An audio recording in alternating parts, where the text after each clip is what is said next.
close. I've got no more speakers on my side. The gentleman reserves. Gentleman from Ohio is recognized. Thank you, Mr. Speaker. No. Gentleman from Ohio has 30 seconds. Can I inquire how much time is remaining? 30 seconds.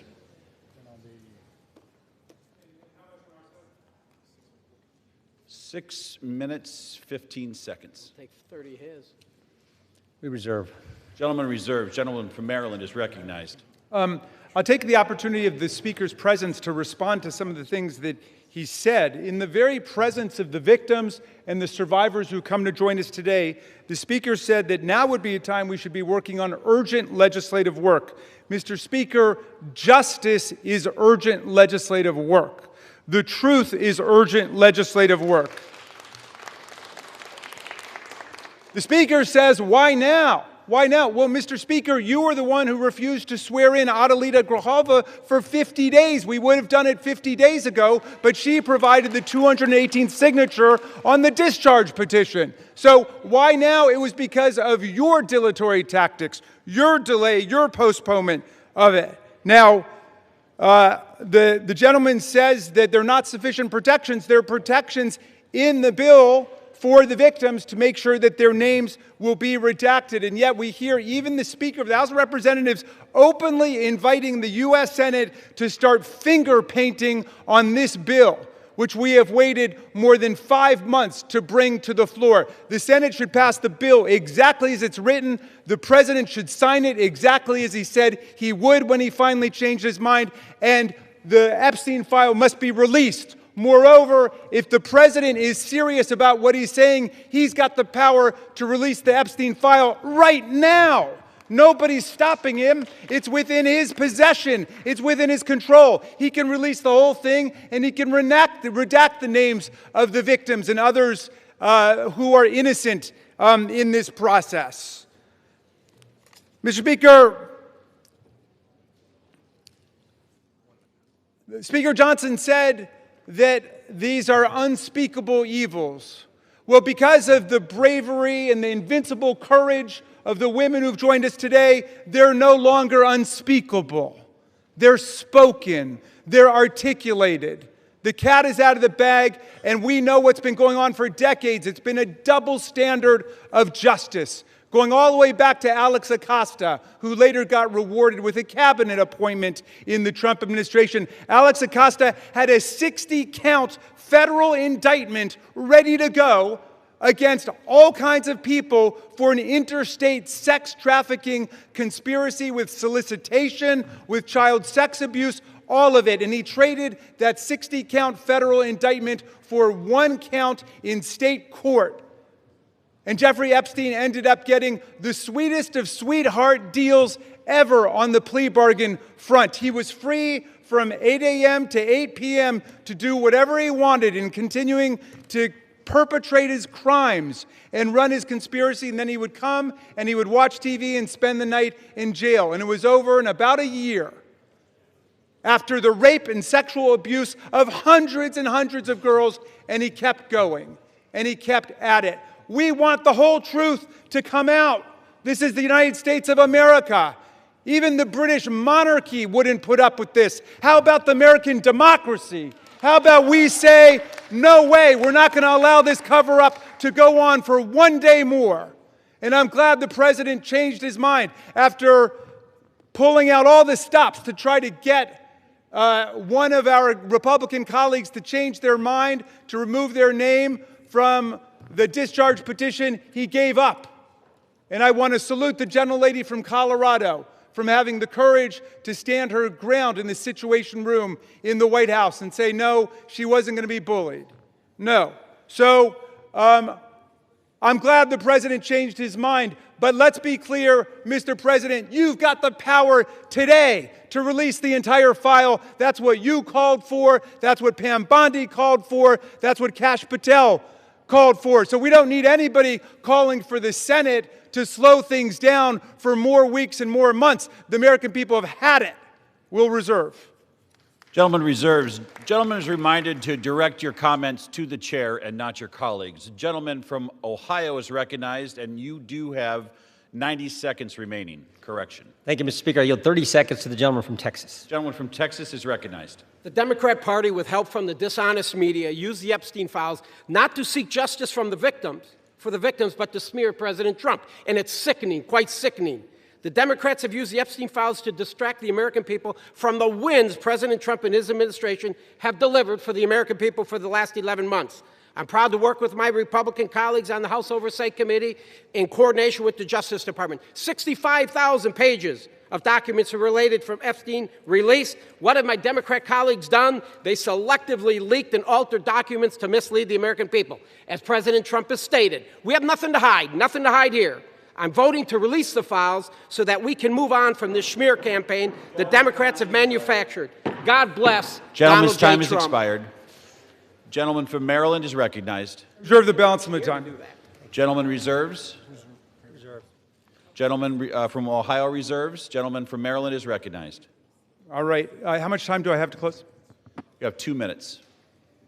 Thank you, Mr. Speaker. And I want to thank all of America for tuning in to this. I want to thank Representatives Massie and Khanna, Representative Green, all of those who have insisted upon bringing the truth forward and a reckoning with the reality of one of the worst international child sex trafficking rings ever to exist in the United States and the cover-up attendant to it. We've got the opportunity today to do justice for the victims, for the survivors who have come forward to say that the voice of the victims and the survivors must be put at the very center of our deliberations, not shunted off to the side, not submerged, not subordinated, but put at the very center. We must hear from the people who themselves were victimized by this nightmare. Now, our colleagues across the aisle seem to want to make this into some sort of partisan contest. I haven't heard so much talk about the Democrats since the Democratic National Convention. And all that we've done here is to say we want to bring the truth forward along with a bipartisan group. We don't want the Senate monkeying around with this in order to slow things down. We want it passed in the Senate. We want it signed. And before that, if the president is true to his word and he wants to see all of this come to light, he can release it now instead of fighting, kicking, and screaming every step along the way. But I'm glad he's changed his mind, and I hope he maintains the momentum he's got to stick with the vast majority of the American people who want to see that the truth is done here. And while he's at it, the administration could reconsider their terrible policies gutting federal offices and programs designed to combat violence against women. The DOJ terminated hundreds of grants to police departments, defunding the police when it comes to investigating violent sex crimes and to support victims. His DOJ destroyed programs to combat international human trafficking rings. Let's get back on the side of the women. I yield back. Gentleman yields back. The gentleman from Ohio. Thank you, Mr. Speaker. Thank you, Mr. Speaker. The Speaker Johnson said it right. Why now after 4 years of doing nothing? Because going after President Trump is an obsession with these guys. Best example is John Brennan testified in front of our committee under oath, said he was not involved with the dossier. Only problem is Tulsi Gabbard declassified a report, released that report, and it said exactly the opposite. And she related a story in there where a CIA official went up to Mr. Brennan and said, we shouldn't include this in the report. And John Brennan's response was, yeah, but doesn't it ring true? Forget the facts, forget the truth, go after Trump, put it in. Same dynamic at work here. We're all for protecting innocent victims. We're all for exposing the bad guys who did bad things. But this is an obsession with the left. For 10 years, it's going after President Trump. So vote yes. Make sure the bad guys are held accountable. We all want to do that. Speaker Johnson's right. I think it's going to be unanimous. But understand what they're doing, because they had 4 years and didn't do a darn thing. With that, I yield back. Gentleman yields back. The question is, will the House suspend the rules and pass the bill H.R. 4405? Those in favor say aye.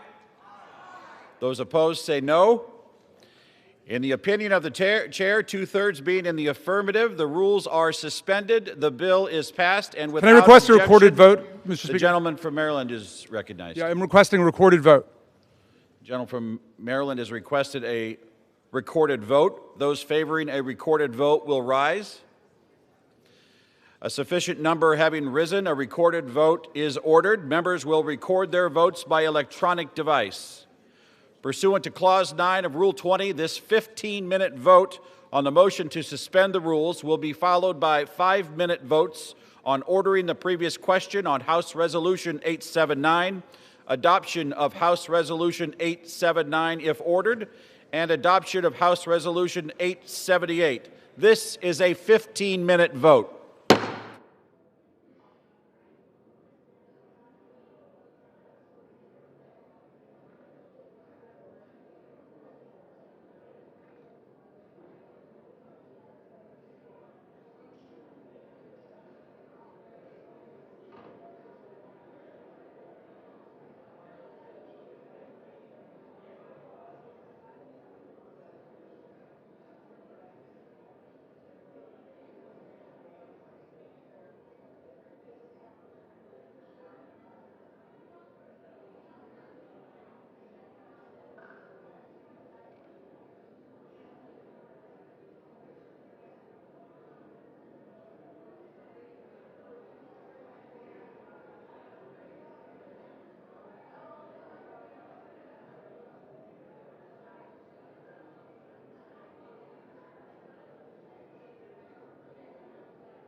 On this vote, the yeas are 427, the nays are 1.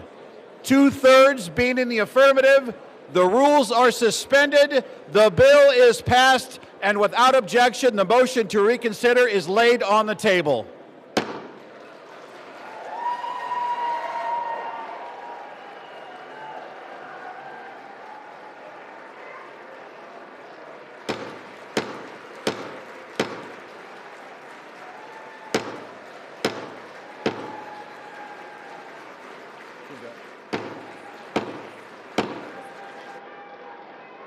Pursuant to Clause 8, Rule 20, the unfinished business is the vote on ordering the previous question on House Resolution 879, on which the yeas and nays are ordered. The clerk will report the title of the resolution. House Calendar Number 47, House Resolution 879. Resolution providing for consideration of the joint resolution, Senate Joint Resolution 80, providing for congressional disapproval under Chapter 8 of Title 5 United States Code of the rules submitted by the Bureau of Land Management relating to National Petroleum Reserve in Alaska Integrated Activity Plan Record of Decision, providing for consideration of the joint resolution, House Joint Resolution 130, providing for congressional disapproval under Chapter 8 of Title 5 United States Code of the rules submitted by the Bureau of Land Management relating to Buffalo Field Office Record of Decision and approved Resource Management Plan Amendment, providing for consideration of the joint resolution, House Joint Resolution 131, providing for congressional disapproval under Chapter 8 of Title 5 United States Code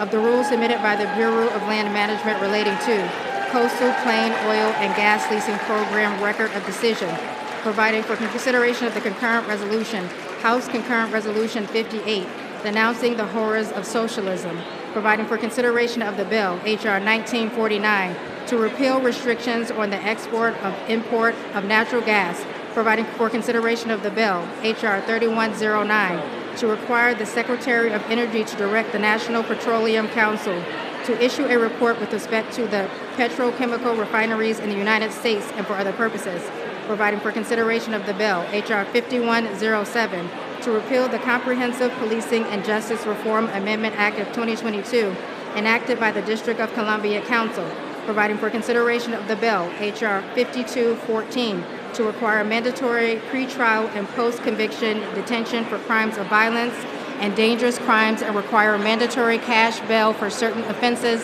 that pose a threat to the public safety or order in the District of Columbia, and for other purposes, The question is on ordering the previous question. Members will record their vote by electronic device. This is a 5-minute vote.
On this vote, the yeas are 217, the nays are 211. The previous question is ordered. The question is on the adoption of the resolution. Those in favor say aye. Those opposed say no. No. In the opinion of the chair, the ayes have it. Speaker, For what purpose does the gentleman from Massachusetts rise? I ask for a recorded vote. A recorded vote is requested. Those favoring a recorded vote will rise.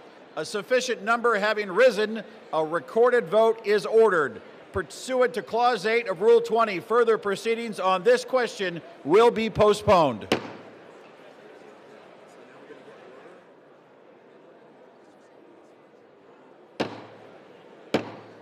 The House will be in order. The House will come to order. The House will come to order. For what purpose does the gentleman seek recognition? To speak out of order for 1 minute, Mr. Speaker. Without objection, the gentleman is recognized. Thank you, Mr. Speaker. Today I rise to recognize a man whose dedication, steadiness, and wisdom have shaped not only my work in this chamber, but the work of this institution itself. I'm talking about my Chief of Staff, Brett Horton.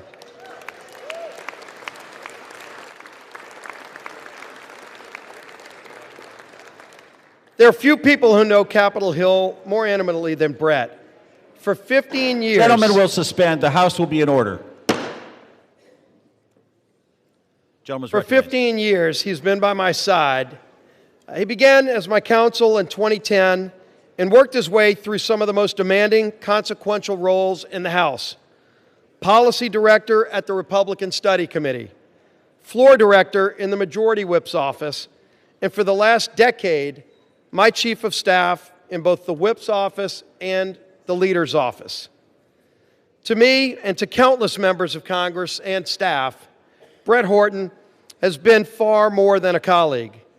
He's been a trusted advisor, steady in his approach, wise in his counsel, and deliberate in his words and actions.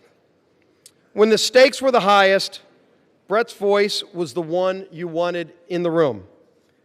His fingerprints are on every major Republican policy victory we've achieved in the past decade. But perhaps more importantly, he's been by my side through tough personal and professional challenges that extend far beyond legislating. In the aftermath of the congressional baseball shooting, an event that shook my family, my staff, and this entire conference in Congress, Brett's leadership and friendship were unwavering. He helped carry us through one of the most difficult and unprecedented challenges we ever faced. Mr. Speaker, public service at this level demands trust, character, and unwavering duty for the institution that is this United States Congress. Brett Horton embodies all of these qualities. I'm profoundly grateful for his years of service to me personally, to this House, and to our country. As Brett begins his next chapter, I have no doubt he'll continue to serve with the same excellence that has defined his entire career. The United States House of Representatives is the stronger institution because of Brett Horton's distinguished service here. I wish Brett all the best in his future endeavors, and I tell you, thank you, Brett, for your personal friendship and for your service to this great United States of America and this great Congress. Thank you, Brett Horton.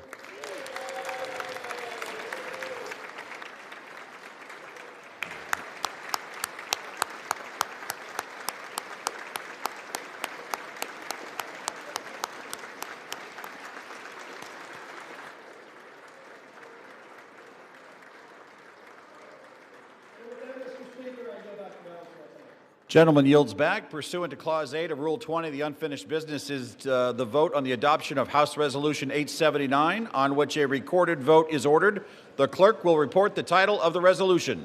Calendar number 47, House Resolution 879.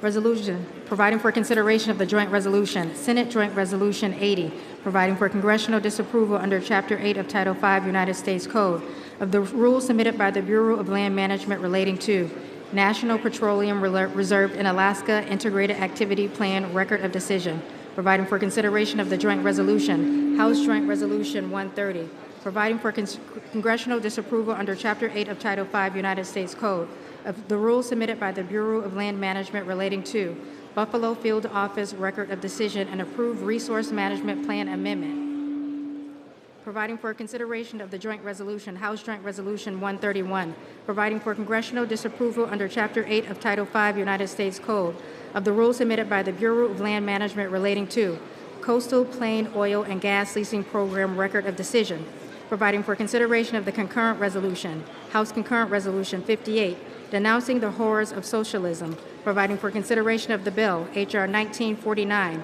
to repeal restrictions on the export and import of natural gas, providing for consideration of the bill, H.R. 3109, to require the Secretary of Energy to direct the National Petroleum Council to issue a report with respect to the petrochemical refineries in the United States and for other purposes, providing for consideration of the bill, H.R. 5107, to repeal the Comprehensive Policing and Justice Reform Amendment Act of 2022, enacted by the District of Columbia Council, providing for consideration of the bill, H.R. 5214, to require mandatory pre-trial and post-conviction detention for crimes of violence and dangerous crimes and require mandatory cash bail for certain offenses that pose a threat to the public safety or order in the District of Columbia and for other purposes and for other purposes. The question is on the adoption of the resolution. Members will record their votes by electronic device. This is a 5-minute vote.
On this vote, the yeas are 217 and the nays are 210. The resolution is adopted. Without objection, the motion to reconsider is laid on the table.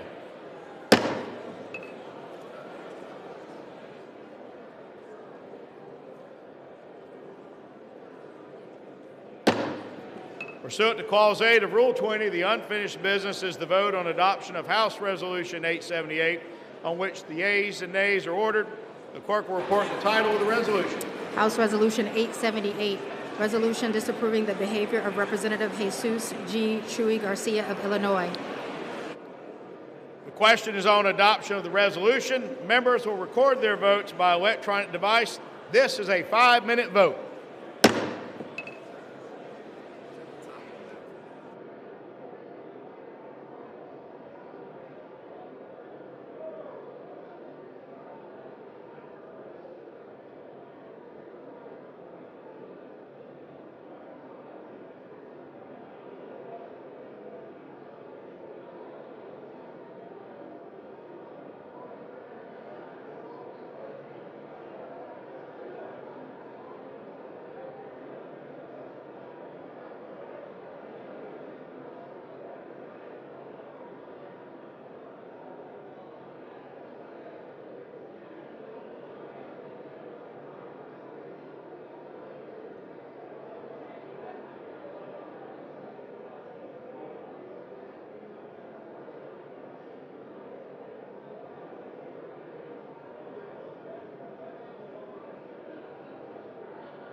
On this vote, the yeas are 236, the nays are 183, with 4 answering present. The resolution is adopted.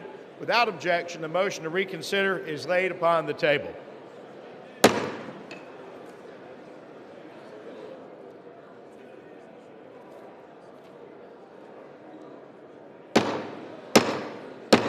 The House will come to order. The House will come to order. For what purpose does the gentleman from South Carolina seek recognition? Mr. Speaker, pursuant to Clause 2A1 of Rule 9, I rise to give notice of my intent to raise a question of the privilege of the House. The gentleman is recognized. Just a moment. Members of the House will come to order.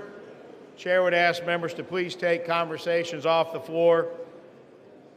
The gentleman is recognized. Mr. Speaker, my House Resolution 888, censuring and condemning Delegate Stacey Plaskett and removing her from the House Permanent Select Committee on Intelligence for conduct that reflects the discredibility on the House of Representatives for colluding with convicted felon and offender Jeffrey Epstein during a congressional hearing. Whereas Stacey Plaskett, the delegate representing the United States Virgin Islands in the House of Representatives, inappropriately coordinated in real time with convicted sex offender Jeffrey Epstein in a congressional hearing in February of 2019. Whereas Delegate Plaskett was actively coached by Epstein during the hearing, receiving instructions on specific lines of questioning, and was congratulated after the message by Mr. Epstein, good work. Whereas Jeffrey Epstein, the Speaker of the House is not in order. The gentleman has the floor. The chair would again ask the body to please observe decorum and keep conversations to a minimum. The gentleman has the floor. Whereas Jeffrey Epstein was a known convicted felony sex offender, having pled guilty and been convicted for procuring a child for prostitution and solicitation, a proselyte in a plea deal in 2008, and served a 13-month prison sentence. Whereas in the course of that investigation, the FBI compiled reports on dozens of confirmed minors who credibly alleged sexual abuse by Mr. Epstein. Whereas Epstein was under further federal investigation beginning in November of 2018, 2 months before Delegate Plaskett's recently revealed text exchange during a congressional hearing, following investigative reporting by the Miami Herald detailing Epstein's controversial 2008 plea deal and highlighting accounts of his victims. Whereas Epstein was arrested in July of 2019 and charged with 1 count of sex trafficking of minors and 1 count of conspiracy to commit sex trafficking of minors, he was later found dead in the New York Metropolitan Correctional Center. Whereas according to documents released from Epstein's estate during a House Committee on Oversight and Reform hearing featuring testimony from Michael Cohen, the disgraced former attorney for President Donald J. Trump, Delegate Plaskett coordinated her line of questioning with Jeffrey Epstein in real time over text messages while the hearing was underway. Whereas Delegate Plaskett, who previously served as an Assistant Attorney General in the United States Department of Justice Civil Division, is known to have had extensive political, personal, and professional connections with Epstein after his conviction as a sex offender up to the time of his arrest and then his death in 2019. Whereas Delegate Plaskett's relationship with Epstein stands in stark contrast to the public image that she has curated for herself as a defender of justice and accountability, and while secretly collaborating with an individual whose crimes against vulnerable women and children shocked the entire nation. Whereas Delegate Plaskett's willingness to receive instructions on official congressional proceedings from Epstein, a convicted felony sex offender with deep concerning international associations, is especially alarming and inappropriate given her own past service in the United States Department of Justice and her current role on the House Permanent Select Committee on Intelligence, and raises serious questions about Delegate Plaskett's judgment, her integrity, and her fitness to serve. Whereas such associations erode public trust in Congress, particularly when they involve using input from a sex offender to advance partisan attacks during official proceedings. Now, therefore, be it resolved, Section 1, Censure of Delegate Stacey Plaskett. Resolved that the House of Representatives censures and condemns Delegate Stacey Plaskett for inappropriate coordination with convicted sex offender Jeffrey Epstein during a congressional hearing which reflects discreditably on the House of Representatives, and directs the Committee on Ethics to conduct a full investigation to the extent of Plaskett's ties to Epstein and any further improprieties. Section 2, removed from House Permanent Select Committee on Intelligence. The following named member be and is hereby removed from the following committee on the House of Representatives. Permanent Select Committee on Intelligence, Ms. Plaskett. I recognize the gentleman from South Carolina to offer the resolution just noticed. Does the gentleman from South Carolina offer the resolution? I do. The clerk will report the resolution. House Resolution 888. Whereas Stacey Plaskett, the delegate representing the United States Virgin Islands in the House of Representatives, inappropriately coordinated with convicted sex offender Jeffrey Epstein in a congressional hearing in February 2019. Whereas Delegate Plaskett was actively coached by Epstein during the hearing, received instructions on specific lines of questioning, and was congratulated afterwards with the message, "Good work." Whereas Jeffrey Epstein was a known convicted felony sex offender, having pled guilty and been convicted for procuring a child for prostitution and for soliciting a prostitute in a plea deal in 2008 and served a 13-month sentence. Whereas in the course of that investigation, the FBI compiled reports on dozens of confirmed minors who credibly alleged sexual abuse by Epstein. Whereas Epstein was under further federal investigation beginning November 2018, 2 months before Delegate Plaskett's recently revealed text exchange during a congressional hearing, following investigative reporting by the Miami Herald detailing Epstein's controversial 2008 plea deal and highlighting accounts of his victims. Whereas Epstein was arrested in July 2019 and charged with 1 count of sex trafficking of minors and 1 count of conspiracy to commit sex trafficking of minors, and he was later found dead in the New York Metropolitan Correctional Center. Whereas according to documents released from Epstein's estate, during a House Committee on Oversight and Reform hearing featuring testimony from Michael Cohen, disgraced former attorney to President Donald J. Trump, Delegate Plaskett coordinated her line of questioning with Jeffrey Epstein in real time over text message while the hearing was underway. Whereas Delegate Plaskett, who previously served as an Assistant Attorney General in the U.S. Department of Justice Civil Division, is known to have had extensive political, personal, and professional connections with Epstein after his conviction as a sex offender up to the time of his arrest and then death in 2019.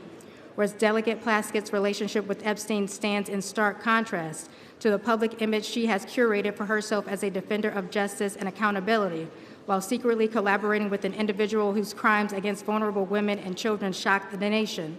Whereas Delegate Plaskett's willingness to receive instructions on official congressional proceedings from Epstein, a convicted felony sex offender with deeply concerning international associations, is especially alarming and inappropriate given her own past service in the U.S. Department of Justice and her current role on the House Permanent Select Committee on Intelligence, and raises serious questions about Delegate Plaskett's judgment, integrity, and fitness to serve. And whereas such associations erode public trust in Congress, particularly when this involves using input from a sex offender to advance partisan attacks during official proceedings, now therefore be it resolved. Section 1, Censure of Delegate Stacey Plaskett. The House of Representatives, 1, censures and condemns Delegate Stacey Plaskett for inappropriate coordination with convicted sex offender Jeffrey Epstein during a congressional hearing, which reflects discreditably on the House of Representatives, and 2, directs the Committee on Ethics to conduct a full investigation into the extent of Plaskett's ties to Epstein and any potential further improprieties. Section 2, removal from House Permanent Select Committee on Intelligence. The following named member be and is hereby removed from the following committee of the House of Representatives. Permanent Select Committee on Intelligence, Ms. Plaskett. The resolution qualifies. For what purpose does the gentlelady from Massachusetts rise? Mr. Speaker, I have a motion at the desk. The clerk will report the motion. Ms. Clark of Massachusetts moves to refer the resolution to the Committee on Ethics. The gentlelady from Massachusetts is recognized for 1 hour. Mr. Speaker, today we have finally taken a vote that recognizes the need for the survivors and victims of Jeffrey Epstein to have justice and transparency.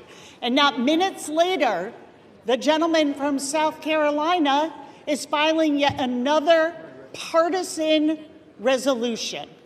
I ask all of my colleagues to support this motion to refer this to the Ethics Committee, and I yield back my time. Without objection, the previous question is ordered. The question is on the motion to refer. All those in favor say aye. Aye. All those opposed say no. No. In the opinion of the chair, the noes have it. Mr. Speaker. And the motion is not up. What Mr. purpose? Speaker, I request to call the yeas and nays. The yeas and nays are requested. Those favoring a vote by the yeas and nays will rise. A sufficient number having risen, the yeas and nays are ordered. Members will record their votes by electronic device. 5 minutes will be allowed for this vote.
On this vote, the ayes are 213 and the noes are 214.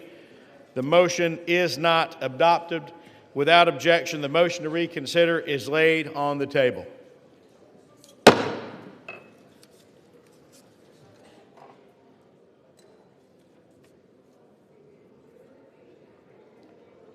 Pursuant to Clause 2 of Rule 9, the gentleman from South Carolina, Mr. Norman, and the gentleman from Maryland, Mr. Raskin, each will control 30 minutes. The chair recognizes the gentleman from South Carolina. Thank you, Mr. Speaker. In just a moment.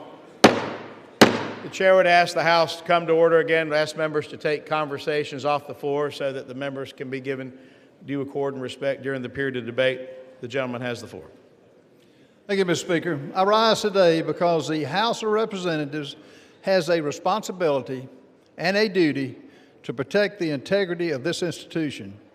And what we learned from the documents released by Jeffrey Epstein's estate is nothing short of alarming.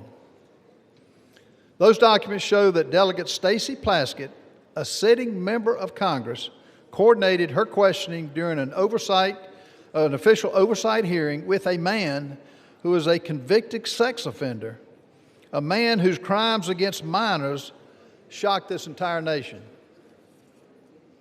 Let me be clear, this was just not casual contact. There were deliberate communications, and they shaped her official line of questioning in a congressional hearing. The American people expect honesty, the American people expect integrity and judgment from their elected officials. They expect members of Congress to conduct themselves with one word: decency, not to seek advice from a predator who exploited minor children. This resolution does not accuse. It acknowledges what is documented. It censures Delegate Plaskett for her conduct, removes her from the Intelligence Committee, where her judgment is paramount, and directs a full investigation into the extent of her relationship with Mr. Epstein. Some will try to spin this as politics, but protecting the honor of this body is not partisan. It's not Democrat, it's not Republican. Standing against a convicted predator's influence in our proceedings is not partisan. It's basic decency. We cannot pretend this didn't happen. The American people deserve better. Speaker, I reserve. The gentleman reserves. The gentleman from Maryland is recognized. Thank you kindly, Mr. Speaker. I yield myself such time as I may consume. The gentleman is recognized. And I rise in opposition to this resolution. We're here today on the floor to support the complete disclosure of information related to Jeffrey Epstein and his billion-dollar international child sex trafficking ring. And our side of the aisle, at least, supports the release of information relating to anybody who had anything to do with it, whether they're a Republican, a Democrat, an independent, or what have you, period. We insist on complete, full disclosure. This resolution has nothing to do with that. This seems to me to be one more pathetic effort to distract and divert attention from the fact that the president's name appeared more than 1,000 times already in the small fraction of material released on Epstein, and from the failure of the majority to move to disclose this information. And it is this bipartisan group that we've had behind the discharge resolution, which has insisted on bringing this to the fore, and we've got nothing but obstruction, opposition, resistance, evasion, distraction, and diversion from the other side. And now we get one more resolution like this. The resolution actually proposes a disciplinary censure against Representative Stacey Plaskett, but amazingly alleges no misconduct. It does not allege the violation of the Constitution. It does not allege the violation of a federal law or a state law or local law. It does not even allege a violation of the ethics rules of the House of Representatives, and yet they want to censure her and throw her off of her committee. This, a distinguished former federal prosecutor, diligent public servant, representative of the people of the Virgin Islands. Now, Criminal justice has two parts to it. One is insisting upon legal accountability for people who do wrong. The other part of it is due process, which may be the two most beautiful words in the English language, certainly the two most beautiful words in the Constitution of the United States. It's due process that protects all of our freedoms and our rights against the arbitrary power of government and the will just to punish somebody without any process at all. But that's exactly what's going on here. Think about it. Ghislaine Maxwell had due process. She had a right to counsel. She had a right to hearing. She had a right to hear the evidence against her. She had a right to put on her case. She had a right to cross-examine. She had a right to a neutral, impartial tribunal. She had a right to unanimous verdict of a jury. And all of that she had, and she was found guilty. And that's why she was sentenced to jail for 20 years, even though Donald Trump has transferred her from a real prison to a prison camp where she's gotten very special pampered treatment, like she's in a Trump hotel. She gets room service to her cell. She gets gym privileges other inmates don't get. She gets to use the warden as a go-between with people outside of the institution and so on. But in any event, she had due process. Donald Trump had due process. He was convicted on 34 felonies, but he had the right to counsel. He had the presumption of innocence. He had a unanimous jury trial right. They had a right to cross-examine everybody, put their own witnesses on. Now, they want to take a former United States prosecutor, the representative of the people of the Virgin Islands, and without even going to the ethics committee, much less a court, they want to arraign her on some charges based on a newspaper article that she did something lawful. However ill-advised it may have been, she took a phone call from one of her constituents. Now, I don't think it is the position of the very distinguished gentleman that if we find Jeffrey Epstein on the phone with Donald Trump, he should be impeached for it, or is that his position? Is his position that any time Jeffrey Epstein got somebody on the phone, and he got a lot of people on the phone, that person is suddenly guilty? That sounds like guilt by association. That sounds like collective guilt. Our minority whip introduced a perfectly reasonable amendment to say, let's refer this to an ethics committee. Let's have a real hearing. They didn't want to have a real hearing. They want to rush to judgment. Why? So there can be some headline that will please Donald Trump tomorrow instead of a unanimous statement, or forgive me, I think the distinguished gentleman from Louisiana may have dissented, but an otherwise unanimous verdict of the House of Representatives that the American people want all the files open. We've had enough of the cover-up. We want all of the truth. We want the survivors and the victims to have the possibility of accountability. Well, they want to give them another headline, which is that they've arraigned a Democratic member for taking a phone call from her constituent, Jeffrey Epstein, in the middle of a hearing. And of course, I don't think there's any rule here against taking phone calls in a hearing. Now, if you want to actually give her the chance to explain what happened, then we would take it to the ethics committee. I still don't see what the charge is. Where is the ethical transgression? Where is the legal transgression? Are you saying anybody on your side of the aisle who had a phone call with Jeffrey Epstein should be censured? Be careful your answer there, because there's a lot more that's about to come out, right? So you should think about what is the principle behind this rush to judgment. I want to close just with this thought, because I know there were a lot of people in the chamber who were here when this happened, and a lot who weren't. There was a move to expel George Santos, who was a Republican member of the House from New York. And it was the same kind of rush to judgment, absolute political frenzy. And I looked at it for about 60 seconds. And, I was a professor of constitutional law, so call me a legal nerd. But I said, wait, this guy's not been convicted of anything. Well, he's a Republican. Yeah, I know he's a Republican. He was not convicted in criminal court. To my knowledge, he had not been arraigned yet or convicted of anything in the ethics disciplinary process. They just said, well, there's bad press. We want to get rid of him. Beware of what you wish for. Is that the rule that you want here in the House of Representatives? That you can just draw up a member of Congress in 24 hours or 48 hours because there's a bad newspaper article without asking any questions, without giving that person any due process at all? Is that what it's come to at this point? I mean, all we're asking for in the Epstein Files is release the materials so we can check it out. They want to go ahead and censure and remove from a committee a distinguished member of the House of Representatives with no due process at all. I reject this. I hope the whole body will reject this, just like I voted and spoke against removing George Santos, a Republican on the other side of the aisle, because he had gotten no due process. I hope all of our colleagues will reject this absurd rush to judgment and attempt to change the subject here. I reserve the balance of my time. The gentleman reserves. The gentleman from South Carolina is recognized. Mr. Speaker, before I yield time to my good friend in Louisiana, Representative Raskin, I will be careful in my remarks. You need to be careful with your facts. You have an 11-year veteran of this body who should know better. You have an 11-year member of this body who took money. It wasn't a newspaper article. It was a fact. She took money from Jeffrey Epstein.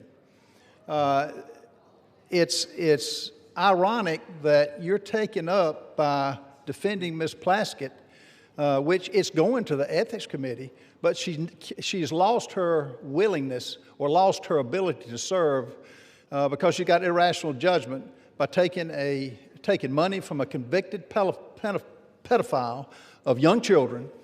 And it's unfathomable that you're taking the position that you are. These are facts. You mentioned Ghislaine Maxwell. She's not a sitting member of Congress. She, as a sitting member of Congress,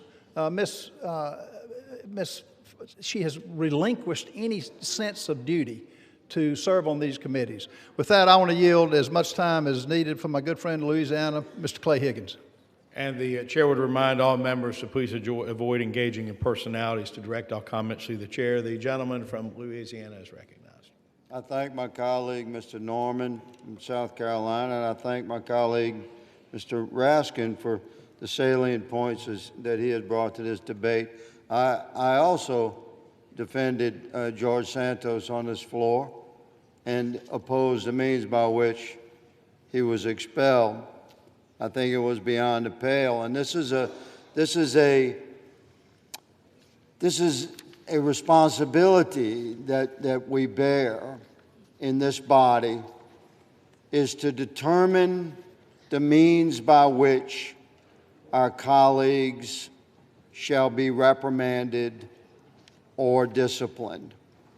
And the Constitution is clear on this.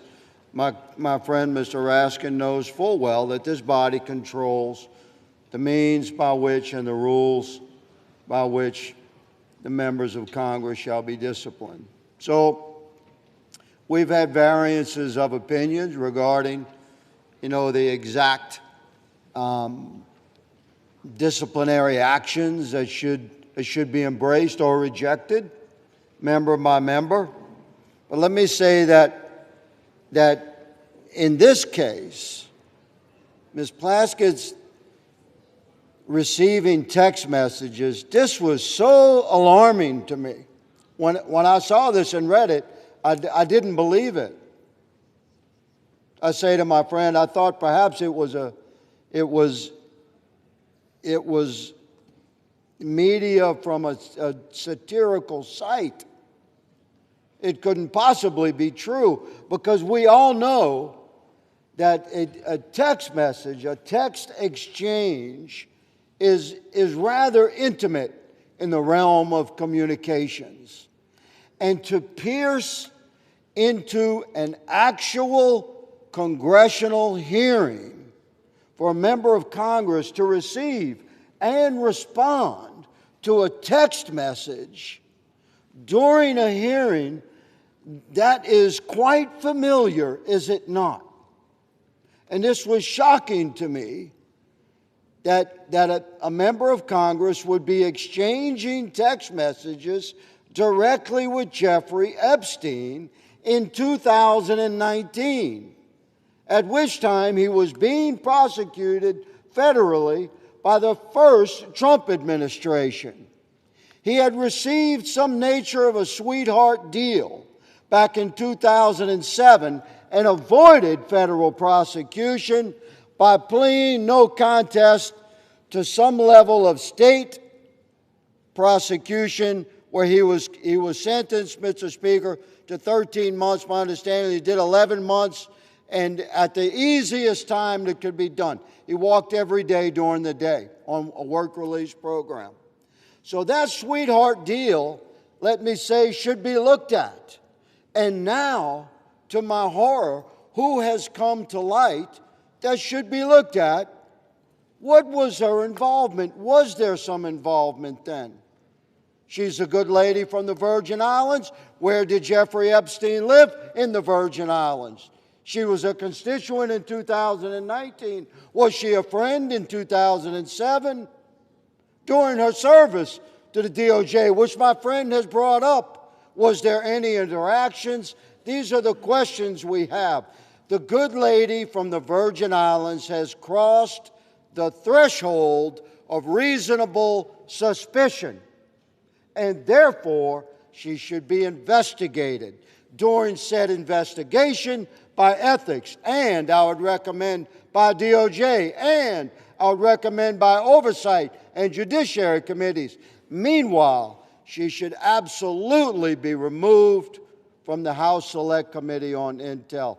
This, Mr. Speaker, is my position. I presented without note for the betterment of the debate of this body, and I yield my time back to the gentleman from South Carolina. I reserve. From South Carolina, the gentleman from South Carolina reserves. The gentleman from Maryland is recognized. Thank you, Mr. Speaker. It's always a pleasure to hear my friend from Louisiana. Both of the Republican speakers have said this demands an ethics investigation. I think Mr. Higgins just said it should be investigated by oversight and by judiciary, as well as by ethics, as well as by others. This resolution censures her and punishes her before there's been 1 day of investigation. There's been no investigation at all. That was the whole burden of the minority whip's amendment. It was to say, let's have an investigation, refer it to the Ethics Committee. That's why the distinguished gentleman from Louisiana and I both voted against, and we got a majority to vote against censuring or expelling even George Santos without any ruling by our ethics disciplinary body. Isn't that putting the cart before the horse? I don't get it. I wish one of you could explain that to us, why we should censure her before there's been 1 day of actual investigation. If being on the phone with one of our constituents, even an evil, sinister force like Jeffrey Epstein, and of course, he has said that he considered Donald Trump the most evil person he ever met. He said, without a redeeming bone in his body. So I agree, people can say different things, but Jeffrey Epstein